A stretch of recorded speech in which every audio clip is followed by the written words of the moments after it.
Well, good morning, everyone. Jonathan Williams here, Executive Vice President of Policy and Chief Economist at ALEC. As always, greetings from this land of make-believe in Washington, D.C., the land of places where we don't do budgets well at the federal level. And today we're here to talk about budgets at the state level and the resources that our ALEC Center for State Fiscal Reform team have put together for you over the years in order to craft a budget that protects taxpayers, that prioritizes resources, and that is one that gives you a priority function of what are the most important areas of state government and how are you funding those well. And we're going to talk through some of the models that we've seen work well over the years. We've seen some very good ones in states, as we're going to talk about more, such as Washington State under then Governor Gary Locke, a Democrat, Indiana, a state that works, that Governor Mitch Daniels really did some amazing things on budget reform, and he's always been a hero of ours on budget reform issues. And then talk about the 23 different ideas that we have in our ALEC State Budget Reform Toolkit that you can see. I know Skip has posted it in the chat box, and so we'd definitely love to have you download it and take a look at the ideas for yourself. And this goes back about a decade now, during the last part of the business cycle, where we certainly saw a situation where almost every state was in pretty severe red ink coming out of 2008 and the financial crisis. 2009 were some pretty difficult years for states. And so the idea behind putting a kind of compilation of resources together that are based on successful state case studies, which of course is what ALEC is known to do, is bring together best practices and good ideas across the board from states, and linking them to model policies in many cases to really give you a resource at your fingertips that you can use to balance your budget in your state if and when you have a budget problem. Or in many cases, these are just good policy ideas to implement regardless of a budget deficit or a budget surplus. And so if you believe in better government efficiency, and if you believe in prioritizing tax dollars in order to get the biggest bang for the buck, this is a discussion that we have for you today with lots of practical tools. And I'm going to tee off the discussion with a few of the kind of takeaways that I think are most important from the Washington State case study and some of the others. And then I'm going to turn it over to my colleagues in our great Center for State Fiscal Reform team here at ALEC that'll introduce Lee SCHALK, our Senior Director, Skip ESTES, our Manager of Legislative Issues, and then Tom SAVIDGE, our research manager. And each of the gentlemen on our team are going to present one of their kind of takeaways, or a couple of their takeaways from the Budget Reform Toolkit. Now, we won't have time to get to all of the 23 recommendations in the course of the next 55 minutes or so that we have with you today. However, that's why we put the entire document in the chat box, State Budget Reform Toolkit. You can go to the ALEC website and find it directly as well. But that's also why we're going to have some time at the end for your questions and maybe ideas that you have in order to bring to this discussion. And then we also have a special guest to join us as well in a little bit to give his color commentary and experiences from the Commonwealth of Pennsylvania, one of our finest ALEC members and a member of our board of directors, SETH, the chairman of the House Oversight Committee and a very active member in our Tax and Fiscal Policy Task Force here at ALEC, to share some perspectives on his research, as he's a researcher on these issues, in addition to being a state legislator, finishing up his graduate school work, but also practically what Pennsylvania may have done right in many cases, especially before Seth got there, maybe more things that Pennsylvania did not do right as it relates to the budget issues there in the Commonwealth. So to get to a few of the takeaways, I think broadly from the Washington State example, and I know good friend Jason Mercier from the Washington Policy Center is on the workshop today, and I think he's posting some resources that they've put together, because Washington's priorities of government, you'll see it, the acronym POG occasionally in some of the writing, I think is one of the best examples of a state on a bipartisan basis that came together and said, A, our economy is too weak to withstand a tax increase. And so what can we do to reprioritize and make sure that we're living within our means? And this actually goes back to the recession previous to the financial crisis, the one that followed the great tragedy of 9/11 and what that economic devastation did to the nation. And that was Washington State found itself in a situation where they had a $2.5 billion budget shortfall.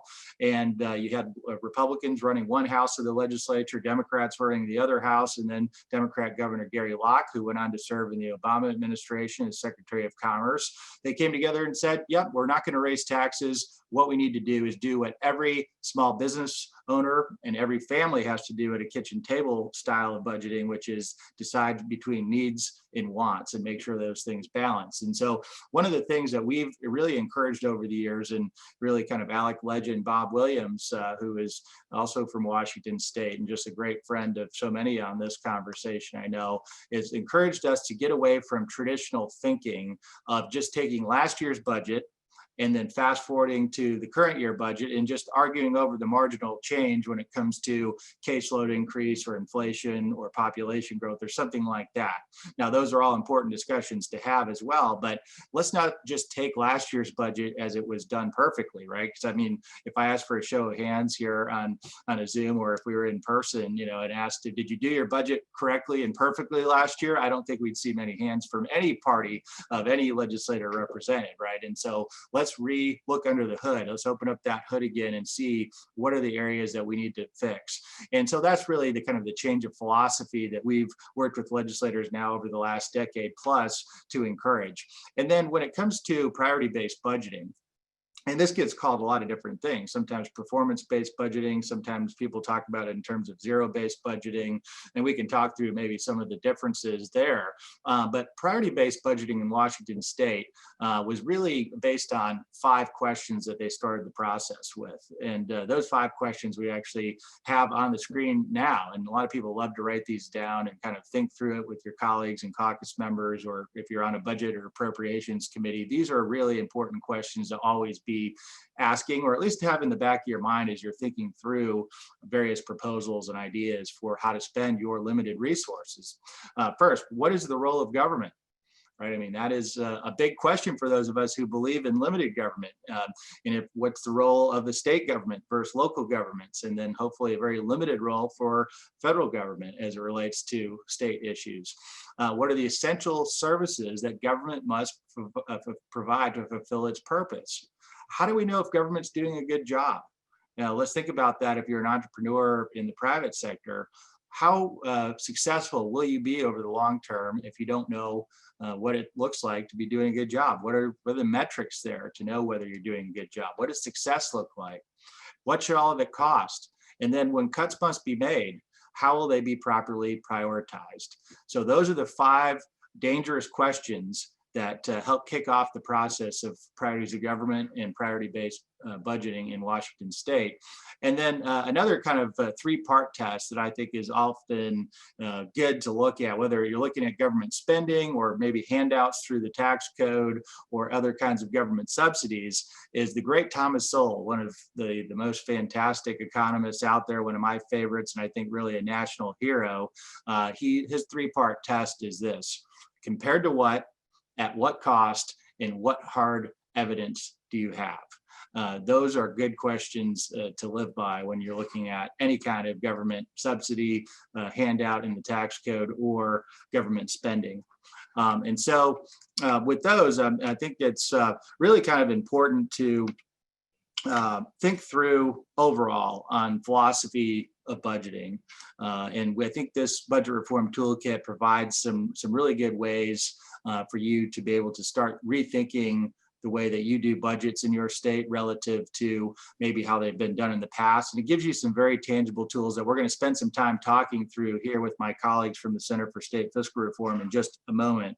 But I will say, I think this whole discussion on, I think, a necessary but difficult area, certainly for those that hold elective office, is doing heavy lifting like this on real big picture budget reforms. It's not easy to do. There's a reason why states have very messy budget processes and overspend many cases, because the path of least resistance oftentimes, where you get the least amount of complaints, is by overspending, unfortunately, and giving every special interest what they want. Obviously, that's not good for taxpayers. It's not good policy overall. And so before you even get to this discussion on budget reform, there's a couple of things that will prevent this discussion from happening. And let me just briefly mention those. One is tax increases. If you don't say no thanks, but no thanks to tax increases, that's the easy way out in many cases, just by going back to your hardworking taxpayers and asking for more. Of course, it's unfair, it's bad for your economy, it's horrible policy, but that does avoid this politically difficult discussion around priority-based budgeting and not giving everybody everything they want all the time. And another thing that would stop this discussion even before it starts is something that we at ALEC and our members, you all, have been very active in talking about the real threat, I think, to public policy, good public policy that is, from a federal bailout of the states. That's something that's, of course, been at the top of all the national news now for the last a better part of a year, that you've had those that are advocating for larger government, want to send more money to the states and bail out states, in many cases for doing the wrong things, overspending, not putting good safeguards in check, in short, not following the good budget practices that we have in the budget reform toolkit, by putting a good rainy day fund together, by solving pension systems, by not living outside of your means. There's a good element of people in Washington, D.C. that would just want to reward that and send more money from the federal treasury, read all of us taxpayers, to the states that have not balanced their budget well. And just to give you an idea of the gulf of difference between states, Illinois, which is a state that we call out, Dave Traubert, friend at the Kansas Policy Institute, and I had a piece recently in the Wall Street Journal talking about why we need to be prioritizing budgets and using things like the budget reform toolkit versus just waiting on a federal handout. Illinois, and this comes from our friends at the Illinois Policy Institute, they have a rainy day fund in the state of Illinois. And this is not just a joke or laugh line. This is unfortunately reality. They have a rainy day fund that would last them a grand total of operating the state of about 15 minutes. Versus Wyoming, a state with no personal and no corporate income tax, has a rainy day fund that would last the state a year in terms of operation. So that's the differences between states. And you look at overall spending as well. I mean, one of the biggest proponents of a federal bailout of states was Governor Andrew Cuomo of the state of New York. They in New York, but roughly the same size as Florida. Florida surpassed them because of being much more competitive state in recent years. But if New York would have just spent at the same level per capita as Florida spent, New York would save $56 billion a year. $56 billion a year if New York just provided the same kinds of government services and spent the same per capita as Florida did. That's, folks, is the kind of difference that it can make when you go and prioritize your budget, prioritize taxpayers, and look for ways to keep your economy healthy while prioritizing the key areas of spending that you need to as policymakers. And so I'd like to turn over the microphone here virtually to my colleague Lee SCHALK, our Senior Director in our Center for State Fiscal Reform, for some of his opening comments. Thanks, Jonathan. And when you talk about this increase in state spending and these ballooning state budgets, this really is not a problem that's new.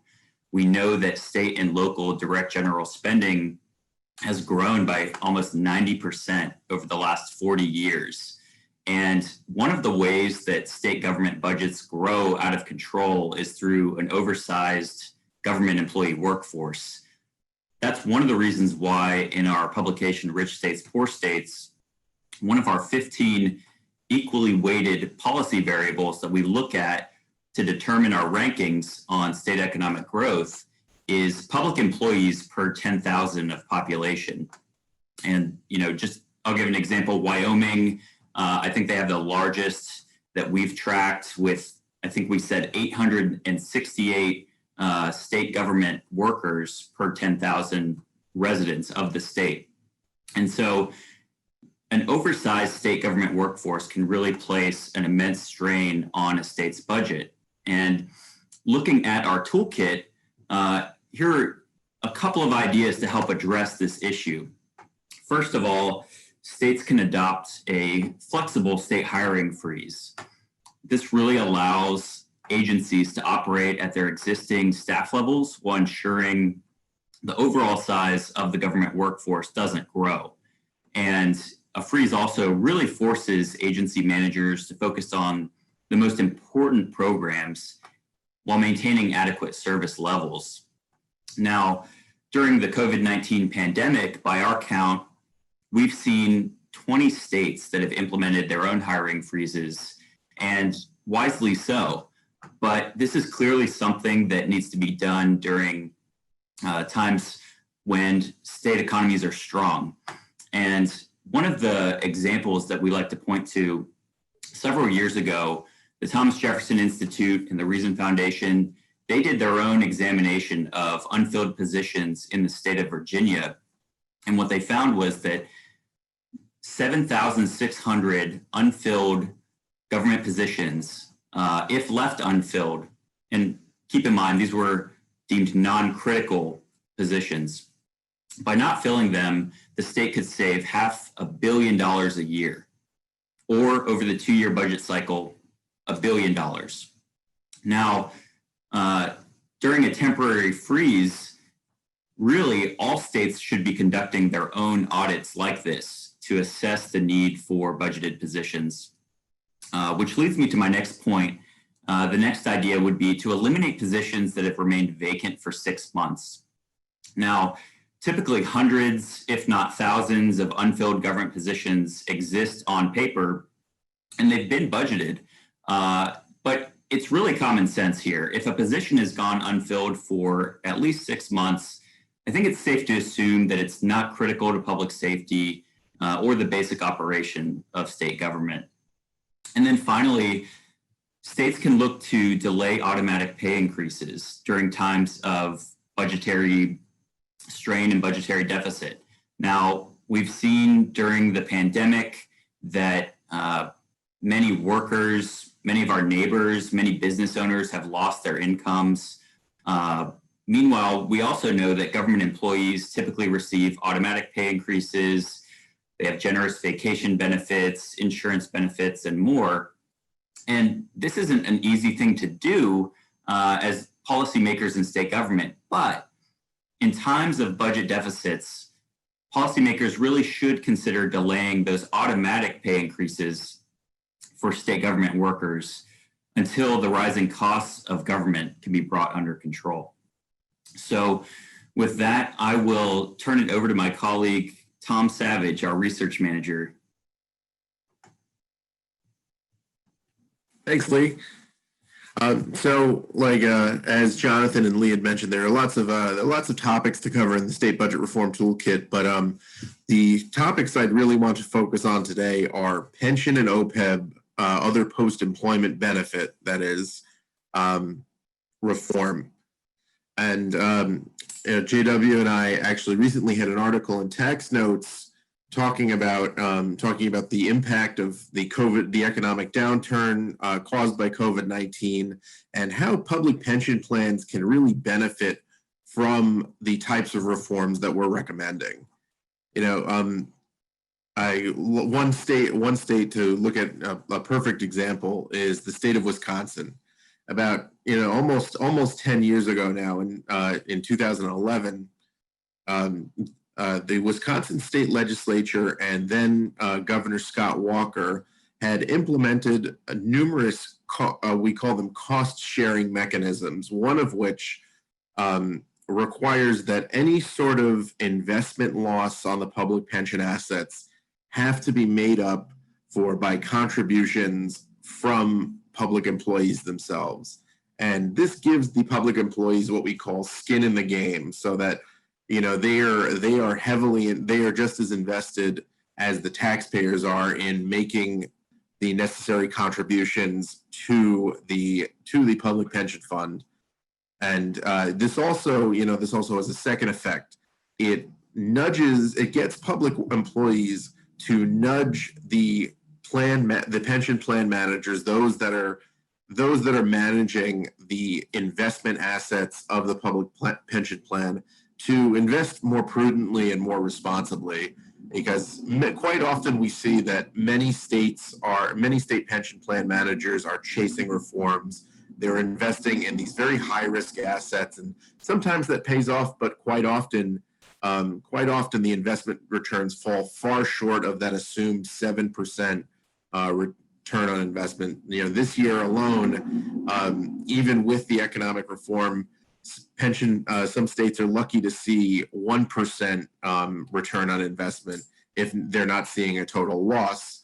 So that cost sharing mechanism really helps get the pension plan investments in a more sort of in order and in a more prudent and responsible place.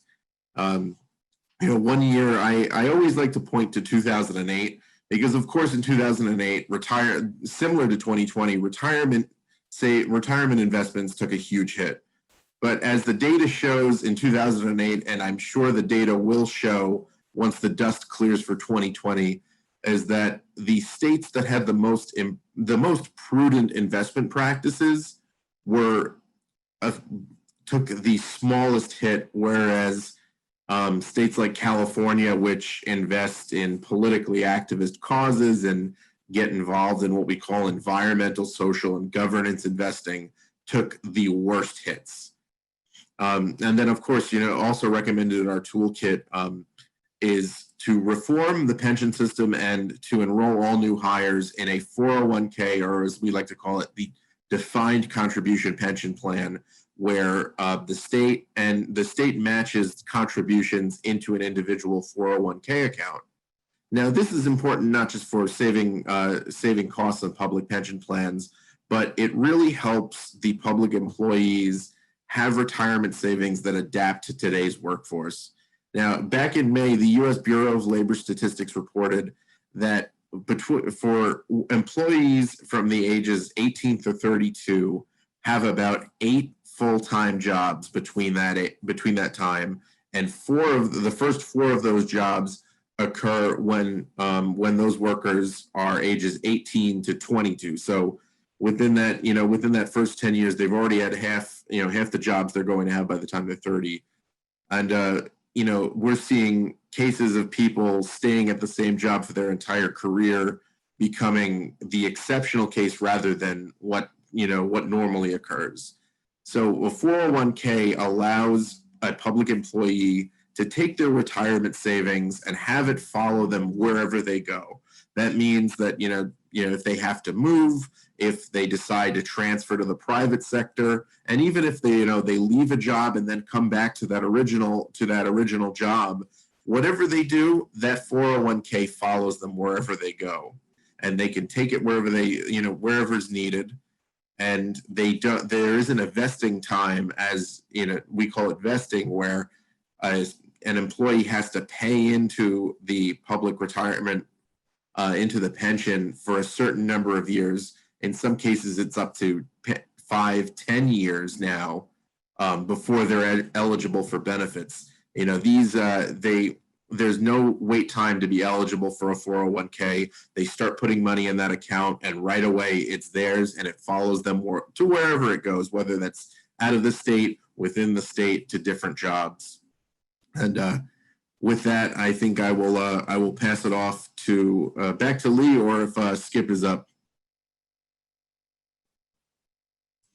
Yeah, we'll go right to Skip.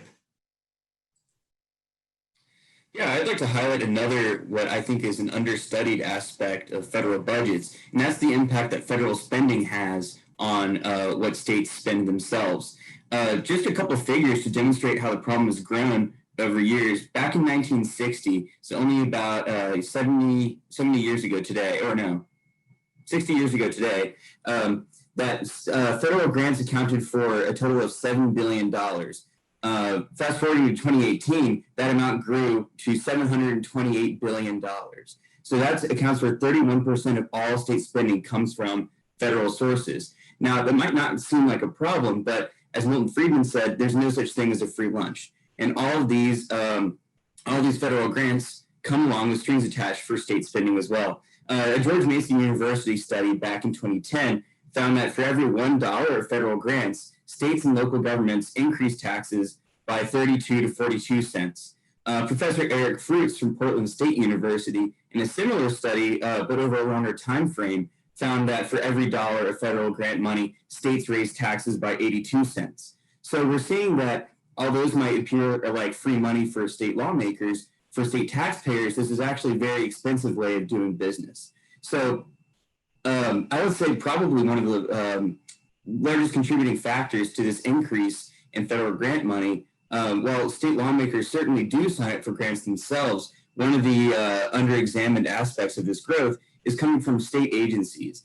Oftentimes, state agencies do not need approval from the governor or from lawmakers in order to sign up for federal grants. And when these grants come along with strings attached, they're essentially making fiscal decisions themselves as unelected bureaucrats rather than allowing the power of the purse to reside with lawmakers where it's supposed to.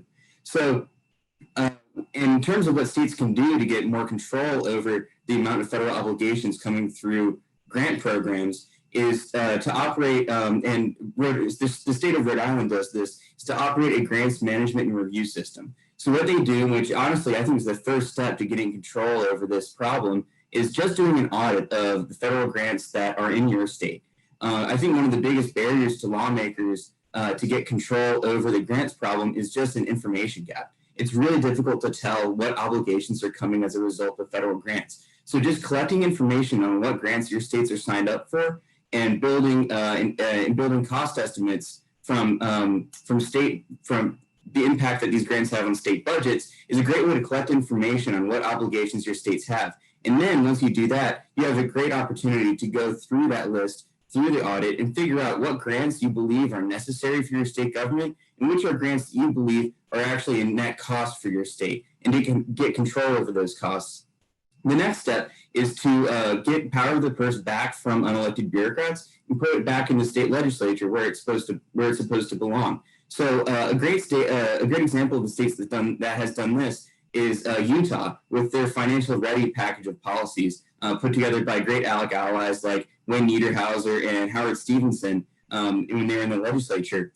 So what Utah did is that they required the governor to approve any new grants that are signed up for by agencies. So agencies no longer are unaccountable when it comes to signing up and obligating their states to these grant programs, that they must be approved by the governor as well. So just getting the information, bringing the light of day to your federal grant obligations to your state government, getting control of the power of the purse back in the legislature, and ensuring that unelected bureaucrats are not allowed to make very costly financial decisions for your state is a great way to ensure that the negative aspects of federal grants don't negatively impact your state as well.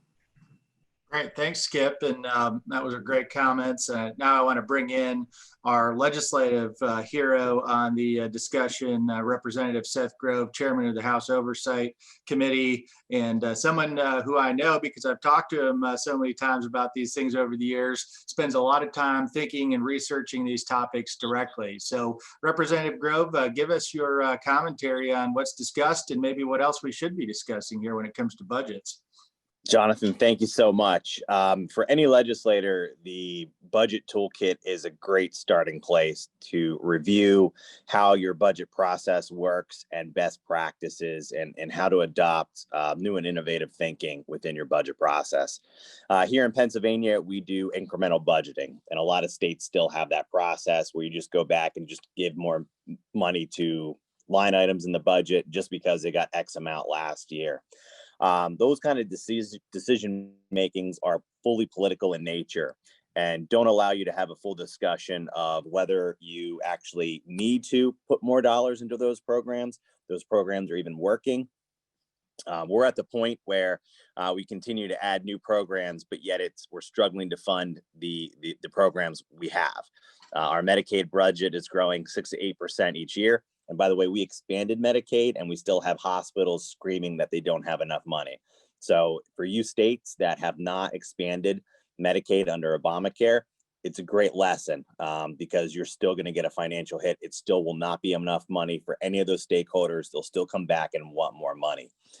But as you're diving into budget discussions, there's some simple financial sustainability things you should focus on. Number one, if you have recurring expenses, match that up with recurring revenue. Don't fall into the game where you're just going to do bond or do one-time revenue for recurring expenses, because guess what? Those recurring expenses go away or the recurring revenues go away next year where your expenses are still there. Make sure you match those up. One-time revenue is great for one-time expenses or putting back in your rainy day fund or doing investments that may actually save you money in the long haul. You may have some innovative new mechanism that you want to put money into. It's a great way to do it to kick that off in order to save you dollars or reduce costs moving forward.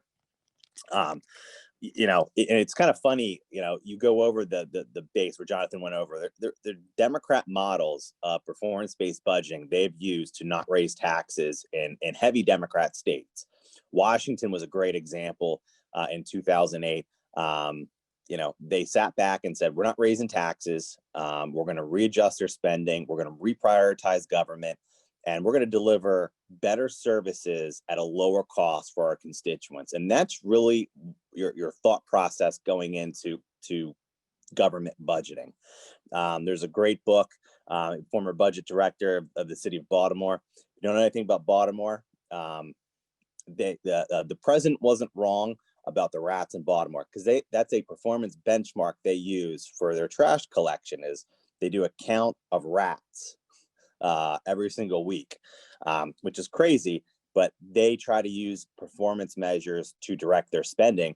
And heavy Democrat city, plagued by corruption, but they've been able to balance their budget over the past few years using data analytics and trying to build performance. And it's a tough thing to do because every legislator kind of has their pet project or their pet line item or their champion of X line item.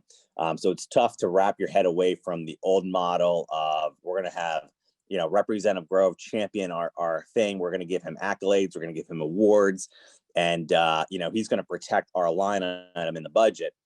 And it's hard to get around that because it has to be you have to look at everything and really do a deep dive. One of the tricks Pennsylvania has used, and a lot of states do this, and you need to watch your appropriations chairs and when the final budget's done. But we have a lot of what's called special funds. It's accounts sitting outside of your general fund, which you as legislators don't actually get to vote on. At one time, we had about $12 billion sitting offline in special fund accounts. And what they do is try to show a lower spend within the general fund. So the actual budget that they promote is like, it's a 2% increase. It's under Tabor. We're so fiscally conservative, yay us. But they shift expenses offline to show that lower spend in the general fund, which if you bring it all back in, it's 7 to 8% increase. And a lot of lobbyists like to do this, special interest groups, because instead of coming into the budget debate every single year and try to advocate for your line item, if you shift it offline, get a dedicated revenue source, you don't have to worry about it for a number of years. I was looking at the National Association of Budget Directors. They put out a lot of data on state budgets every single year. One of the data points I found very interesting is in 2008, Pennsylvania cut our budget by about $2 billion. But those special funds grew by additional $100 million. So it doesn't create parity amongst all your line items. You have to look at those funding streams outside of your budget to say, number one, why are they outside of the budget? Two, what is the impact? We've actually had massive shortfalls in our general fund. We're actually projected to have a $5 billion shortfall in our general fund of cash flow this year, where we had to increase borrowing just to sustain cash in the bank to pay our bills. When you move money outside your general fund, you're creating shortages within that cash flow system, which means you're adding unnecessary costs. Our cash management loans, we're going to escalate up to about $15 million. And I list that as government waste. We're spending $15 million on cash flow management, and it's not helping a single person. That is just a failure of cash management, of financial management at the state level. So try to make sure you're not using gimmicks and tricks. Just say, you know what, we're going to bite the bullet. We're going to reset spending. We're going to focus on our core functions, what we should be doing. And, you know, we're going to look at tax credits. We're going to look at all the corporate welfare. We're going to look at all the grant programs. What are mandatory spending? In a lot of states, we have maintenance of effort with the federal government within our DHS lines. That's going to have to be a priority. You're going to have to fund it. So lock that into the funding at the forefront. Another thing you can look at is our state has been operating with state employees at home for months. Walk into your office administration or whoever your HR is and start asking how many employees actually logged on to their servers over the past few months. Because if state agencies can operate at 30% state employee capacity, why do we have such bloated bureaucracy? Figure out who has been actually working during the pandemic, because governments didn't shut down. Agencies were still doing their jobs. But if you haven't physically worked, if you haven't logged in the computer, if you haven't done your job in a couple months, you got to start questioning whether we really need that number of state employees out there. Not to mention cost savings from not operating these agencies. Go back and say, do you need the footprint you do at state office buildings? Do you need the leases? Bring in your general services, whoever operates your physical state government locations, and start literally asking them, do we need you? Look at your own legislative staff. You know, if you're able to do bills and do work with a lower threshold of staff, do you need the complement level even in the General Assembly? So while this pandemic has been awful on a number of fronts, it's really an opportunity to redesign and relook how government operates. And you can build in those efficiencies and those innovations to really slim down the scope of government. So it's a big opportunity, I think, for current conservatives across the United States to really dive in and redo how we've done everything. And it's quite the opportunity. You know, was it Rahm Emanuel said, never let a good crisis go to waste. We need to implement that, and now's a good time because we've got a crisis, we got a financial crunch, and we really have the ability to really redo things in a conservative way and remodel government moving forward to really benefit citizens and taxpayers. Well, thank you, Chairman Grove. Ladies and gentlemen, always one of the best legislators and most up to speed on budget and taxpayer efficiency issues. And so thanks for joining us, and I hope you'll be able to stick around for our questions. And so I will open up with kind of a first question to our panel, but I would love to kind of tee everyone up in the next 5 minutes or so. We'll probably open up to general questions. So if you can use the chat box and leave questions here, as Lee just kind of sent a prompt, I think, in the chat box. We'd love to get to as many of those as we can before we run out of time. But I wanted to do a quick takeaway on a couple of the items that Representative Grove alluded to. One of those things is Tabor. He mentioned the term. Many of you are familiar with that if you followed kind of the idea of institutional spending controls, whether that's things like state balanced budget amendments, or in that case, a more of a comprehensive tax and expenditure limitation, the Taxpayers' Bill of Rights that Colorado voters put in their state constitution now more than 25 years ago. And as many of you heard me say, and it's certainly based in ALEC model policy as well, I think Colorado's Taxpayer Bill of Rights is really the gold standard nationally for the constitutional reform that has benefited taxpayers the most in terms of restraining an out of control government spending and taxing regime that otherwise, as Colorado, even its transition politically from maybe a red to purple and maybe to a bluish purple, Tabor and voters in Colorado have remained very solid on the necessity of having a real limit on the way that government can grow. It's not saying that government can't grow. It's saying that government shouldn't grow faster than people's ability to earn money in the private sector, or the government shouldn't grow faster than the economy. What it limits is government growth above population and inflation every year. And it also gives citizens a safety valve to say if something is that big of a priority, then you can always, lawmakers can go back, we empower people, as Representative Grove said, empower taxpayers and say,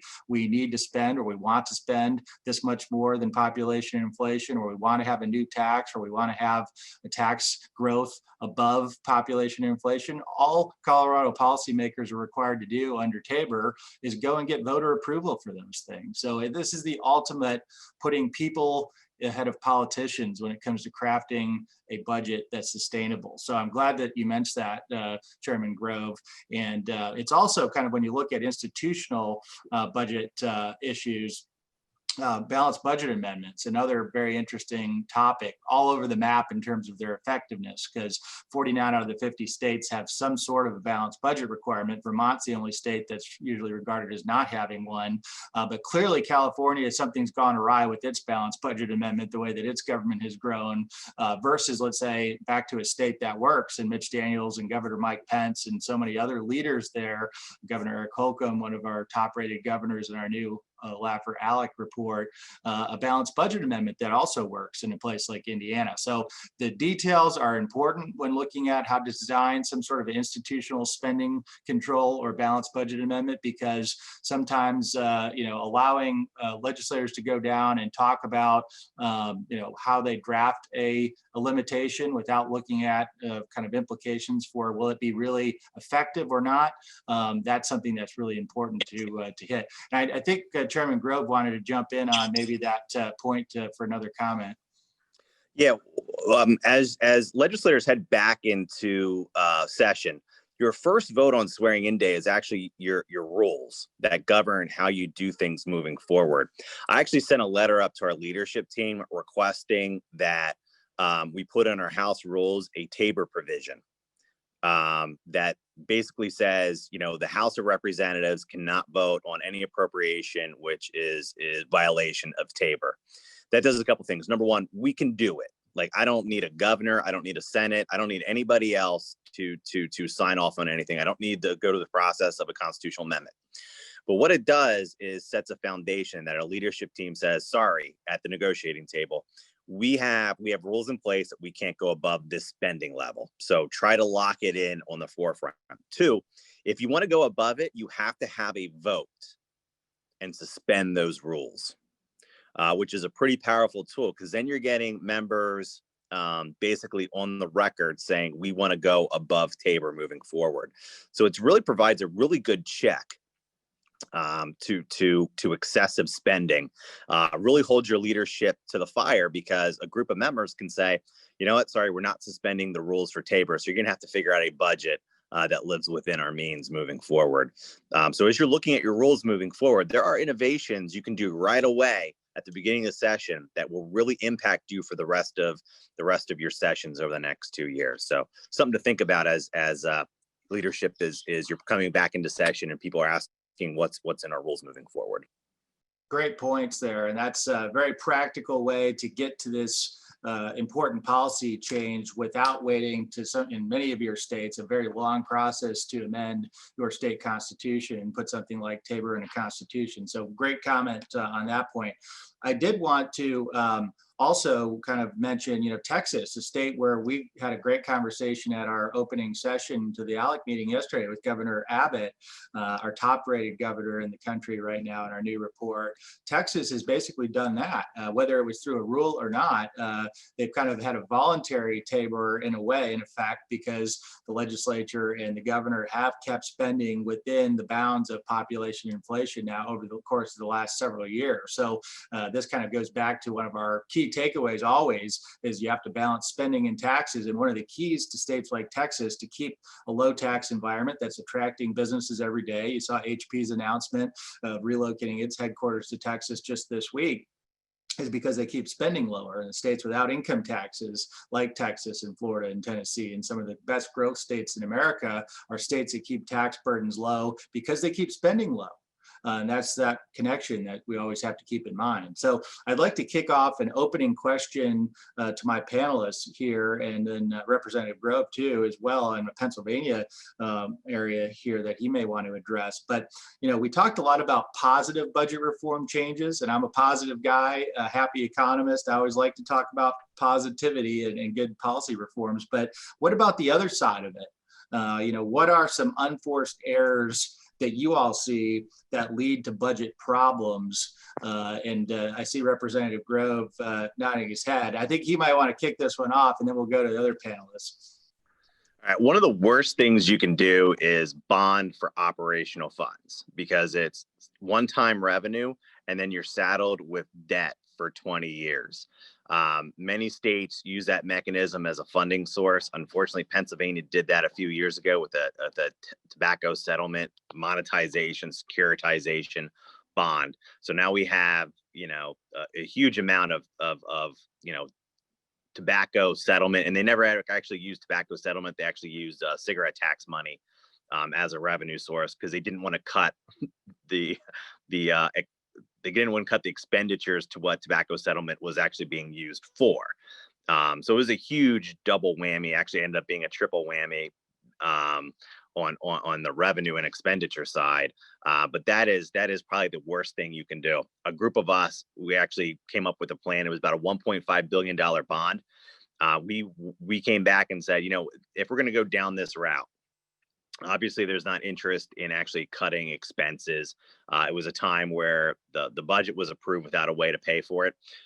We sat all summer and developed a plan to use those special funds I was talking about earlier. We found about $1.5 billion of special funds, and there we have two accounts for each special fund. We have an operating account and a savings account. In reviewing the savings account portion, we found some special funds sitting on $600 to $700 million. And it was a growing pot because they were just being invested in short-term pools by the Treasury. So we found all this cash available to use to fund that budget without saddling ourselves with debt moving forward. So sometimes, and again, I started with, you know, you shouldn't use one-time revenues for recurring expenses. Sometimes you have to do that to take a worst-case scenario. We ended up losing because House and Senate leadership didn't want to touch the money. They ended up killing it, and they ended up doing the $1.5 billion bond. And today we're saddled with that debt moving forward for the next 20 years of revenue that's not available to help us balance the budget. So there's some real horror stories, and that's something you've got to fight as much as you can, because it is literally the worst thing you can possibly do. Great, thank you for that. How about Lee? Yeah, I'll take this in a slightly different direction, but one thing that we saw this year in Massachusetts was they implemented a ban on all flavored tobacco products. And, you know, I thought we had learned our lesson in the 1920s about the impact of prohibition and kind of the negative effects when our country, you know, banned the sale of alcohol. But in Massachusetts, we have a flavored ban that includes menthol cigarettes, you know, things like mint, smokeless, and flavored pipe and cigar tobacco. So this actually ends up having a huge impact on state revenues. And, you know, early reports indicate that this flavor ban, combined with, you know, the economic impact of the pandemic, could, well, first of all, lead to the closure of hundreds of convenience stores in the state. But we've also seen that cigarette sales are surging in neighboring states. And when you talk about New England, you know, it only takes an hour or two to, you know, cross the border into New Hampshire or Rhode Island. And what that means for Massachusetts and their budget situation is that they're losing countless tax dollars to neighboring states as folks are traveling. You know, even during the pandemic, folks are hitting the road and going to spend their dollars elsewhere. You know, not to mention there's a risk of an increase of, you know, smuggling activity and black market activity.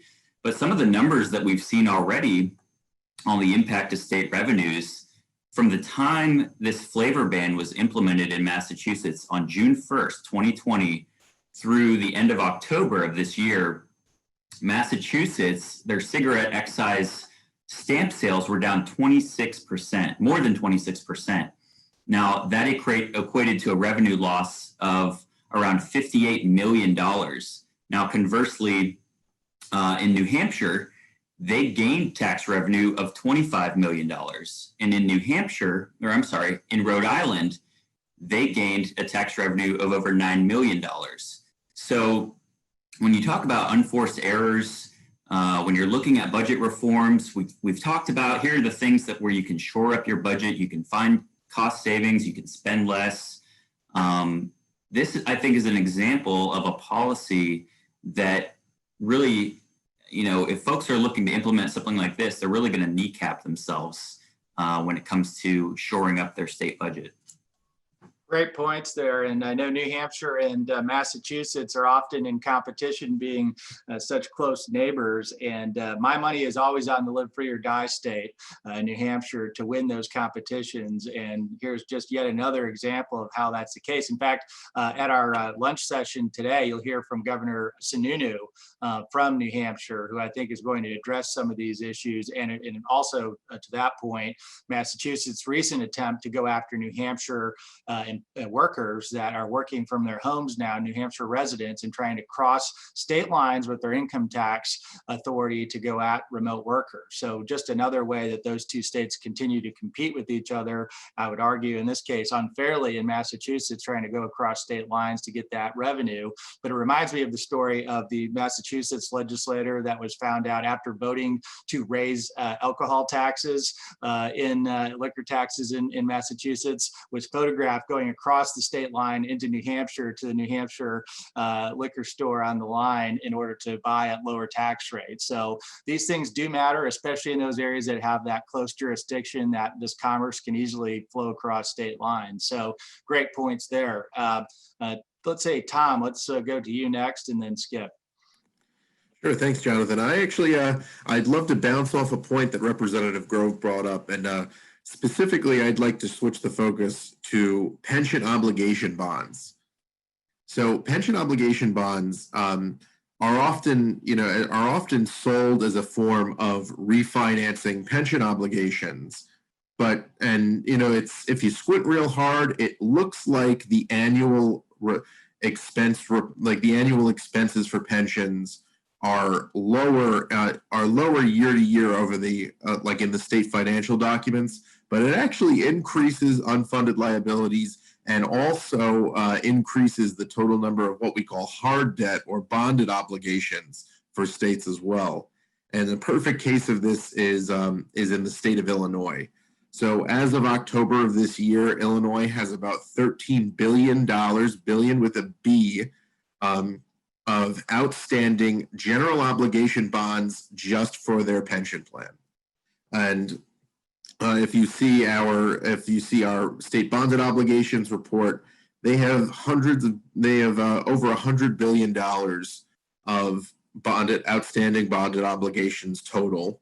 In their pension plans, they are one of the worst funded pension plans in the country. The largest amount of unfunded liabilities, and the ratio of assets to liabilities is only about 34%. So pension obligations, the promise is that the state will sell bonds. They will take the revenue they earn from bond investors and then invest that bond revenue in the investment portfolio. Oh, dang. I believe the fire alarm's going off in my apartment, but just to wrap this up. Let's jump over to Skip for his comments, and if the fire goes out, Tom, we'll come back to you. Tom's got an enemies list, I guess, of people that don't like to talk about pension obligation bonds. So sorry about the technical difficulties, folks. Skip? I think Representative Grove made a fantastic point where he's saying you should not use one-time revenues to create recurring expenditures. And the inverse is true. You also shouldn't use recurring expenditures or enact recurring expenditures to cover one-time or very short-term. You shouldn't enact recurring revenues to cover very short or one-time expenditures. And that's kind of what we're seeing with the COVID-19 situation and budget deficits that are in state governments. It's very tempting, I think, to enact discriminatory taxes on things like tobacco or alcohol, firearms, travel services, digital goods, and in some of your states, marijuana as well. That raising taxes on these goods to cover your short-term or one-time expenditures is a really fantastic way to increase your overall tax burden. And that tax burden will creep up if that becomes a way of doing business in your state. And the reason why it's tempting, it gets back to the old adage, don't tax him, don't tax me, tax the man behind the tree. It's a very small sector of your state economy, but for goods, especially like tobacco and alcohol, who over time you see decrease in consumption of these goods over time, that sector of your tax base is going to become even smaller and smaller over time. So while it might raise enough revenues to cover your short-term expenditures, as that sector of your state economy continues to decrease over time, you're going to have to raise rates elsewhere. So it would be much more preferable from a tax policy standpoint to, if you have one-time expenditures, look at one-time cuts, and so that you don't drive your tax burden up over time. If you're looking for more recurring expenditures, we suggest, again, referencing the state budget reform toolkit, looking at ways to create more efficiency within your state budget, and looking for other ways to increase the overall impact of the policies that you guys are doing, so that you're not needlessly increasing tax rates. And another reason that oftentimes is understudied with discriminatory taxes is who really ends up paying those. Oftentimes taxes on alcohol and tobacco are very aggressive, and they impact poor consumers much more so than wealthier consumers. So not only are you overall, you're creating an unsustainable tax structure within your revenues, but you're also impacting your poorer earners more so than wealthier earners. And that's kind of the last thing that state policymakers should be looking for. So not only does it create a poor structure for your revenue base, but it impacts your poor earners. And it also fundamentally is an unfair policy. You're using your tax system to tax people that you think wouldn't be that impactful from a political standpoint, but actually is very impactful from an economic standpoint, and can be one of the most dangerous ways to create a tax burden that creeps upwards over time. That's right. And of course, one of the key principles of tax policy here at ALEC is neutrality. That is, we don't like it when government picks winners and losers. We think it's bad policy, whether that is in the case of discriminatory taxes, as Skip was just saying, or if it's a case of government playing favorites and giving special giveaways through the tax system to benefit one company or one industry over another. So it's an important point. And also, just to double down on what Skip was saying on discriminatory taxes, something that you all should be very aware of, and as your colleagues perhaps introduce some of these discriminatory taxes in a tough budget year, is that the expected revenue almost never materializes of what they say will be raised by, let's say, raising some sort of discriminatory tax on cigarette or alcohol or some other product specific tax, because of the very cross-border effects we've been talking about. People change their behavior.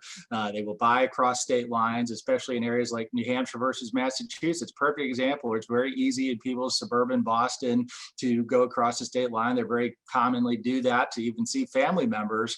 So it's very easy to come up very short when it comes to revenue outcomes after discriminatory tax increase like that. And then just one final point is, I think one of the biggest unforced errors that states make is relying too much on volatile sources of revenue, whether it's discriminatory taxes or too much on capital-based taxes. This is one of the key takeaways in rich states, poor states, is the states that rely too much on income taxes, whether it's personal income taxes or business income taxes. Think California have some of the biggest boom and bust problems when it comes to revenue. And so if you're an appropriations or a budget committee member and serve on those committees in your state, the more you rely on capital-based taxes that are volatile from a revenue source, it's going to cause big problems going forward in terms of budgeting for outcomes and protecting taxpayers. So we are hitting the end of our hour period with you. It's been an incredibly, I think, robust discussion. I often will refer people to the Budget Reform Toolkit. I know we've put the links in the chat box, but we can send a follow-up as well.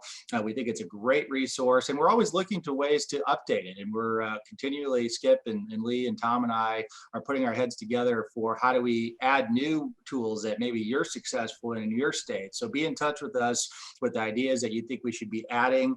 And I'll leave you with, I think, one of the best lines on the battle that we face when it comes to balancing good policy against some very difficult political decisions. And that goes back to one of my favorite economists, Thomas Sowell, who I referenced earlier in my remarks. And he puts it this way: the first law of economics is that we have a scarcity of resources, right? We don't have everything we want. However, the first law of politics is to ignore the first law of economics. So, ladies and gentlemen, that is the problem that we have. But it means that we have to double down on our work to have good budget policies through things like the State Budget Reform Toolkit. And I'd like to thank my panelists today, co-panelists Lee Shaw, Skip Estes, Tom Savage from our Center for State Fiscal Reform team. Great job, gentlemen. And of course, our legislative champion, Representative Seth Grove, Chairman of the House Oversight Committee in the Commonwealth of Pennsylvania. Thanks for joining us. And we look forward to working with all of you to provide good policy solutions in your states in the coming year. Thanks so much. Enjoy the rest of the ALEC conference.